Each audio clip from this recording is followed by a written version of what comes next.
और वो है रेफरल सिस्टम, ठीक है ना। रेफरल सिस्टम जैसे कि इसके नाम से क्लियर है कि हम रेफ़र करते हैं किसी को। रेफ़र का मतलब किसी को दूसरी सर्विस के बारे में बताना या उसको उसके बारे में जानकारी देना और उसको वहाँ पर भेजना, ठीक है। अभी एक रेफरल सिस्टम जो हमारे हेल्थ डिपार्टमेंट में स्पेशली कम्युनिटी में, वो बहुत ही इम्पोर्टेंट है और एक व्यवस्थित प्रोग्राम है, व्यवस्थित प्रोसेस है, ठीक है। तो उसके बारे में हम आज जानेंगे। तो रेफरल सिस्टम क्या है, अगर इसको हम डिफाइन करना चाहें तो हम ये बताएंगे कि referral system is a process in which health officer at one level of the health system having insufficient resources to manage a clinical condition of a patient seek help of a better or differently resourced facility at the same or higher level to assist. Okay, तो इस definition का क्या मतलब है कि जब कोई medical officer अपनी हेल्थ डिपार्टमेंट में या अपनी हेल्थ फैसिलिटी में एक पेशेंट को ट्रीट करता है, परंतु वो पाता है कि हमारे पास जो रिसोर्सेज हैं वो कम है उस व्यक्ति को ट्रीट करने के लिए, in the form of drugs कम हो सकती हैं, इक्विपमेंट कम हो सकते हैं या एक्सपर्टाइज कम हो सकती है, और उसको उसकी बीमारी ऐसी है कि उसको ज़्यादा फैसिलिटी की ज़रूरत है, तो वो रेफ़र करता है हायर फैसिलिटी में, ठीक है। तो इसको हम क्या कहेंगे, रेफरल सिस्टम कहेंगे, ठीक है। तो रेफरल सिस्टम जो है वो शुरू कहाँ से होता है वो हम इसमें आगे देखेंगे। नॉर्मली जैसे मैंने आपको बताया था कि जो सब सेंटर पर एएनएम काम करती है वो पेशेंट को पीएचसी पर अगर भेजती है तो वो रेफ़र नहीं कहलाता है, ठीक है ना। क्यों नहीं कहलाता है, क्योंकि हमने अभी देखा डेफिनेशन में कि हेल्थ ऑफिसर मतलब मेडिकल ऑफिसर, कि मेडिकल ऑफिसर अगर रेफ़र करे तो वो रेफरल कहलाएगा, जबकि जो एएनएम ने रेफ़र किया वो पीएचसी को किया और वो पीएचसी उसी की है जिसके लिए वो काम कर रही है, ठीक है ना। तो पीएचसी के अंडर में सारे सब सेंटर हैं और सब सेंटर के अंडर में गांव हैं, तो वहाँ तक अगर कोई पेशेंट आता है तो वो रेफरल नहीं कहलाता। बट नॉर्मली आम शब्द भाषा में हम कह देते हैं कि एएनएम ने उसको रेफ़र किया, ठीक है, बट ऑफिशियली वो रेफरल नहीं कहलाएगा, ठीक है। तो कब कहलाएगा, जब पीएचसी का मेडिकल ऑफिसर उसको हायर सेंटर पे रेफ़र करेगा, ठीक है ना।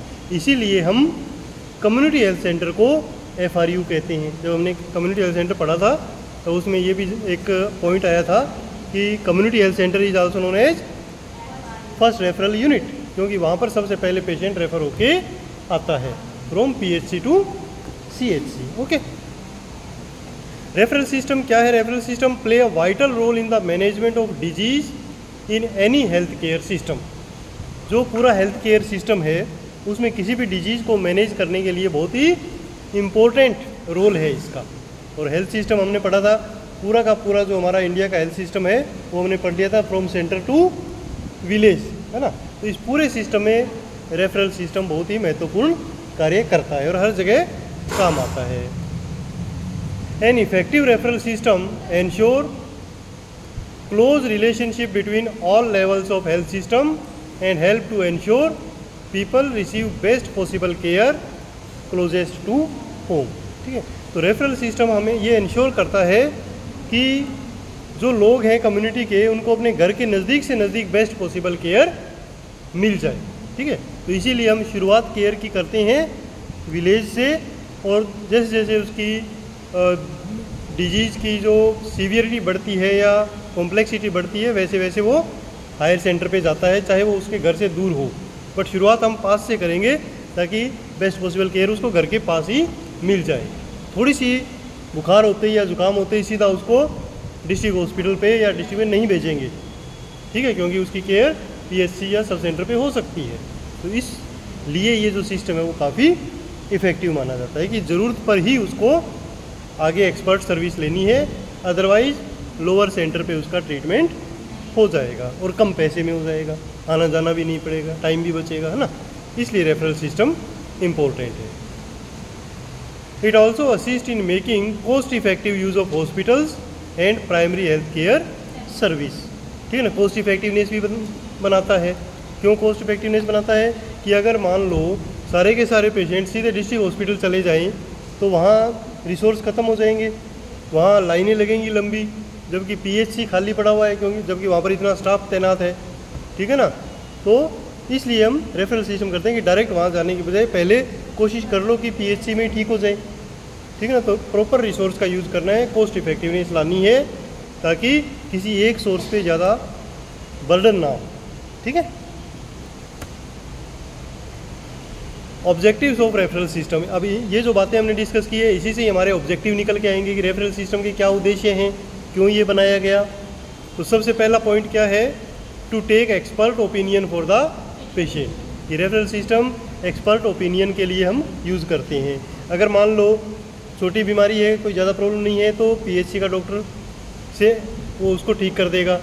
बट वहाँ कुछ लग रहा है कि नहीं ट्रीट हो नहीं रहा या बीमारी पकड़ में नहीं आ रही या कोई टेस्ट स्पेशल करवाने हैं तो एक्सपर्ट ओपिनियन के लिए आगे रेफर कर देगा, ठीक है। दूसरा ऑब्जेक्टिव क्या है, to get additional health services for the patient. कई बार हमें एक्स्ट्रा हायर लेवल की सर्विसेज लेनी पड़ती हैं, जैसे मान लो अगर किसी की सर्जरी होनी है तो ये एक प्रकार की सर्विस है, बट ये पीएचसी पे अवेलेबल नहीं है तो हमने उसको रेफ़र कर दिया, ठीक है ना। तो एक्स्ट्रा सर्विस के लिए भी हम रेफ़र करते हैं, वो हमारा ऑब्जेक्टिव है। और क्या उद्देश्य है, to seek better treatment for the patient, ठीक है ना। अच्छा ट्रीटमेंट उसको मिल सके उसके लिए हम रेफ़र कर सकते हैं। To provide super speciality service for the patient, अगर मान लो व्यक्ति की जो डिजीज़ है उसको सुपर स्पेशलिटी की ज़रूरत है तो हम रेफ़र कर सकते हैं। तो सुपर स्पेशलिटीज़ क्या होती हैं, कौन बताएगा। एक तो होती है स्पेशलिटी और एक होती है सुपर स्पेशलिटी। तो सुपर स्पेशलिटी होती हैं न्यूरोलॉजी, ठीक है ना, या न्यूरो सर्जरी, ठीक है, कार्डियोलॉजी, ठीक है, ये सुपर स्पेशलिटीज़ हैं। ऑन्कोलॉजी ये सुपर स्पेशलिटी है ना, तो इनके लिए हम रेफ़र करते हैं। इसके अलावा to seek high end diagnostic and therapeutic tools. अब कई बार क्या है कि ट्रीटमेंट तो हम कर सकते हैं, पीएचसी का डॉक्टर कर सकता है, बट बीमारी का पता लगे तो बीमारी का पता लगाने के लिए सोनोग्राफी करवानी है तो डायग्नोस्टिक टूल हो गया, टेस्ट हो गया, वो वहाँ पर नहीं है, या एक्सरे करवाना है और पीएचसी पे नहीं है तो फिर उसको एक्सरे के लिए रेफ़र कर सकते हैं, ठीक है ना। सोनोग्राफी के लिए रेफ़र कर सकते हैं या एमआरआई के लिए और हायर सेंटर पे भेज सकते हैं। तो डायग्नोस्टिक टेस्ट के लिए भी हम रेफ़र कर सकते हैं। तो ये हमारे क्या है, objectives of referral system. Next heading आता है, नेक्स्ट क्वेश्चन आता है हमारे पास, what are the principles of referral system. अब कुछ प्रिंसिपल्स भी हैं, मतलब इन चीज़ों का हमें ध्यान रखना है। किन किन बातों का ध्यान रखेंगे। पहला प्रिंसिपल कहता है कि before referral the referring physician should exhaust available facility for the diagnosis and treatment, ठीक है। तो इसका मतलब ये हुआ जहाँ से रेफ़र किया जाएगा उस फैसिलिटी या उस डिपार्टमेंट को क्या कहेंगे, रेफरिंग फैसिलिटी, और जहाँ पर किया गया है उसको क्या कहते हैं, रिसीविंग फैसिलिटी, ठीक है। तो सबसे पहले लेवल पे रेफरिंग फैसिलिटी क्या है, पीएचसी, और रिसीविंग फैसिलिटी क्या है, सीएचसी, ठीक है। तो रेफरिंग फिजिशियन जो है सबसे पहले अपनी सारी जो एक्सपर्टाइज है और वहाँ पर जो फैसिलिटी है उसका यूज़ करे, उसके बाद ही रेफ़र करे, ठीक है। तो पहला प्रिंसिपल कहता है कि ऐसा नहीं है कि जैसे ही पेशेंट पीएचसी आया डॉक्टर ने लिख दिया रेफर टू सीएचसी बिना देखे, ऐसा नहीं करना। पहले आपको ट्राई करनी है, आपके पास अगर फैसिलिटी नहीं है देन ओनली उसको रेफ़र करना है, अदरवाइज नहीं करना। दूसरा प्रिंसिपल है, patient should be given optimal care at right level, right time, right cost, ठीक है। हर पेशेंट को ऑप्टिमल यानी बेस्ट पॉसिबल केयर राइट समय पे मिले, राइट कॉस्ट पे मिले और राइट लेवल पे मिले, इसके लिए हम रेफरल सिस्टम को यूज़ करेंगे, फालतू का यूज़ नहीं करेंगे। और क्या है रेफरल सिस्टम के principle, optimal and cost efficient utilisation of health care system, proper cost effectiveness उसका यूज़ करना है, ठीक है ना, एक ही सेंटर पे पूरा बर्डन नहीं डालना है, ठीक है। तो ये रेफरल सिस्टम का प्रिंसिपल है। और क्या है, optimal and appropriate utilisation of specialist service for the needy person, specialist की सर्विस हमें सिर्फ नीडी पर्सन के लिए यूज़ करनी है, ठीक है ना। जैसे अगर मान लो सारे के सारे पेशेंट एक स्पेशलिस्ट हॉस्पिटल में जाने लग जाएं, कोई स्पेशलिस्ट हॉस्पिटल है, मान लो आई का है या ईयर का है, ठीक है, और सिंपल इन्फेक्शन के जो रोगी हैं, बुखार के रोगी हैं, वो सारे वहाँ पहुँच रहे हैं, तो इफेक्टिव यूज़ नहीं हुआ उसका, सिर्फ आई वाले को ही उसके पास जाना चाहिए, प्रॉब्लम हो तो, है ना। तो ये डिसाइड कौन करेगा? पीएचसी वाले डॉक्टर डिसाइड कर सकते हैं कि उसको कहाँ जाना चाहिए, इसलिए हम उसको रेफरल सिस्टम को प्रॉपर यूज़ मानते हैं। और क्या है? Optimal utilisation of primary health care services, और जो प्राइमरी हेल्थ केयर सर्विसेज है उनका ऑप्टिमल यूज़ हो, ठीक है, मतलब सबसे पहले लोग वहाँ जाएँ और वहाँ से डायरेक्ट ऊपर जाएँ, ठीक है, नेक्स्ट हायर लेवल पे। जैसे मान लो अगर पीएचसी है हमारा प्राइमरी हेल्थ केयर देने वाला, सीएचसी है, सब सेंटर है, और पेशेंट सारे के सारे गाँवों से उठ के या दूसरे छोटे कस्बों से उठ के डिस्ट्रिक्ट हॉस्पिटल जा रही हैं, तो इसका मतलब जो प्राइमरी हेल्थ केयर है वो तो बेकार हो गई हमारी, उनका प्रॉपर यूज़ नहीं हो रहा। तो रेफरल सिस्टम का प्रिंसिपल ये भी है कि प्राइमरी हेल्थ केयर सर्विसेज का भी प्रॉपर यूज़ हो। ओके, चलिए अब ये कैसे होगा? रेफरल सिस्टम का जो सिस्टम है वो चलेगा कैसे, यूज़ कैसे होगा इफेक्टिव? तो इसके लिए एक सिस्टम बनाया गया है कि सबसे पहले जो रेफरिंग फिजिशियन है that should prepare a referral slip, ठीक है। रेफरिंग फिजिशियन कौन हुआ? जो लोअर सेंटर वाला है, वो एक रेफरल स्लिप बनाएगा, ठीक है ना, और उसके अंदर पेशेंट की डिटेल भरेगा। उस रेफरल स्लिप को हम पेशेंट रेफरल फॉर्म भी कहते हैं, ठीक है ना। अब ये फॉर्म भरेगा। अच्छा, ये जो पीएचसी का जो डॉक्टर है जहाँ से रेफर शुरू हो रहा है, वो रेफरल सिस्टम को इनिशिएट कर रहा है, इसलिए इस फैसिलिटी को हम इनिशिएटिंग फैसिलिटी भी कहते हैं, या तो रेफरिंग फैसिलिटी या इनिशिएटिंग फैसिलिटी। अच्छा, अब यहाँ से क्या बनेगा? रेफरल बनेगा, उसको हम आउटवार्ड रेफरल कहेंगे कि वहाँ से अब बाहर निकल रहा है वो, है ना। तो आउटवार्ड रेफरल बनाएगा, उस पर्ची में सारी डिटेल भरेगा, रेफरल स्लिप में पेशेंट की कब आया, क्या प्रॉब्लम थी, क्या ट्रीटमेंट हमने यहाँ पर देके देखा, और आपके पास हायर लेवल पे क्यों भेज रही हैं, वाई वी आर सेंडिंग, है ना, वो सारा का सारा उस पर्ची में भरेगा। और फिर वहाँ का जो स्टाफ होगा वो क्या करेगा? इसकी डिटेल एक रेफरल रजिस्टर में रख लेगा, ठीक है ना। तो मैंने जो कल आपको बताया था रजिस्टर्स, उसमें रेफरल रजिस्टर नहीं बताया था, है ना, क्योंकि सब सेंटर पे वो नहीं होगा, वो पीएचसी पे होगा, है ना, पीएचसी से आगे सब जगह होगा। तो पीएचसी पे रेफरल रजिस्टर पे एंट्री हो जाएगी और वो रेफरल स्लिप लेकर पेशेंट चला जाएगा सीएचसी। अब यहाँ पर पॉइंट ये आता है कि अगर पेशेंट सीरियस है तो एम्बुलेंस जाएगी और उसके साथ कोई ना कोई स्टाफ भी जाएगा, अदरवाइज पेशेंट खुद भी वो पर्ची लेके जा सकता है, ठीक है। अच्छा, उसके बाद आता है रिसीविंग फैसिलिटी। सबसे पहले रिसीविंग फैसिलिटी या एफआरयू क्या है? सीएचसी। तो सीएचसी होगा फर्स्ट रेफरल यूनिट या रिसीविंग फैसिलिटी।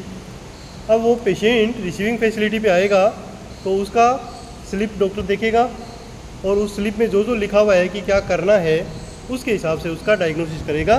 बट उससे पहले अपने रिसीविंग रजिस्टर में, रेफरल रजिस्टर में भी एंट्री करेगा कि ये पेशेंट कहाँ से किस डेट को हमारे पास आया था, ठीक है। तो ये रजिस्टर में भी एंट्री हो गई और उसके बाद में उसका ट्रीटमेंट या डायग्नोसिस जो है वो शुरू हो जाएगा, ठीक है।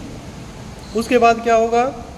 अब जब उसका ट्रीटमेंट हो जाएगा या अगर टेस्ट हो जाएगा तो फिर उसके ऊपर वापस बैक भेजेंगे पीएचसी पे, ठीक है। नॉर्मली डायरेक्ट घर नहीं भेजते हैं, उसको वापस वहीं भेजते हैं, क्योंकि उसका जो फॉलोअप करना है वो पीएचसी वाला डॉक्टर ही करेगा, ठीक है ना। दोबारा जब वो दिखाने जाएगा तो फिर से पीएचसी जाएगा, ठीक है। तो इसलिए हम जो सीएचसी का डॉक्टर है या रिसीविंग फैसिलिटी का डॉक्टर है वो उसके ऊपर ट्रीटमेंट लिख देगा कि इसको ये ट्रीटमेंट दे सकते हैं या ये हमने इसको डायग्नोज किया है, फर्दर इस ट्रीटमेंट की ज़रूरत है, follow up will be done by PHC.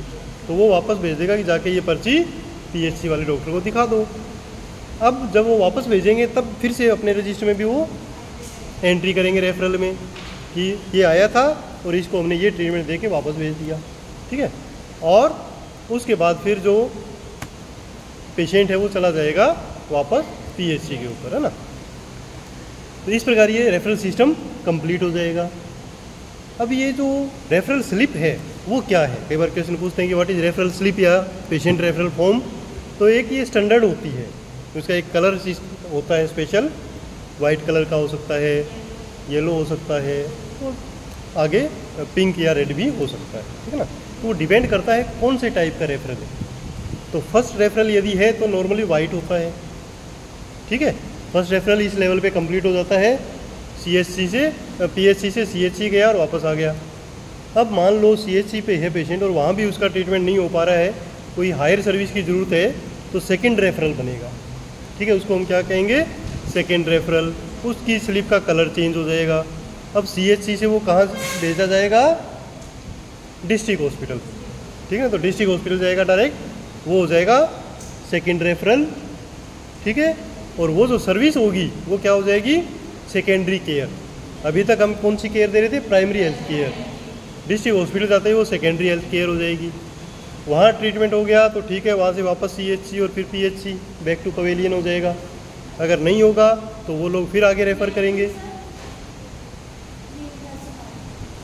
फिर आगे कहाँ रेफ़र करेंगे, डिस्ट्रिक्ट हॉस्पिटल वाले कहाँ करेंगे, टर्शरी केयर लेवल पर। टर्शरी केयर कहाँ होती है, हाँ, उस फैसिलिटी का नाम क्या होता है, रीजनल हॉस्पिटल।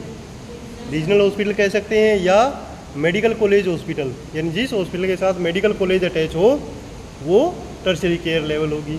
जैसे एग्जांपल हम ले सकते हैं लेडी हार्डिंग, है ना, लेडी हार्डिंग हुआ, सफदरजंग हुआ, तो ये क्या है, टर्शरी केयर लेवल हॉस्पिटल है, वहाँ पर हम रेफ़र कर सकते हैं। और अगर किसी स्टेट की बात करें तो किसी स्टेट में जो रीजन्स हैं या मेडिकल कॉलेज हैं या उनकी जो कैपिटल है वहाँ पर जो हॉस्पिटल होंगे वो क्या होंगे, टर्शरी केयर लेवल के हॉस्पिटल होंगे।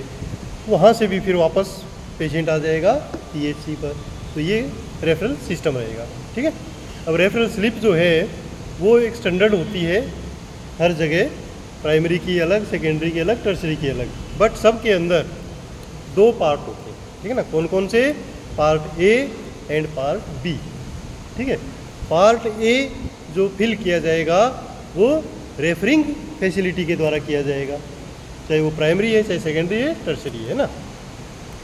और पार्ट B फिल किया जाएगा जो रिसीविंग फैसिलिटी है, वो पार्ट B फिल करके उसको वापस भेज देगी, ठीक है।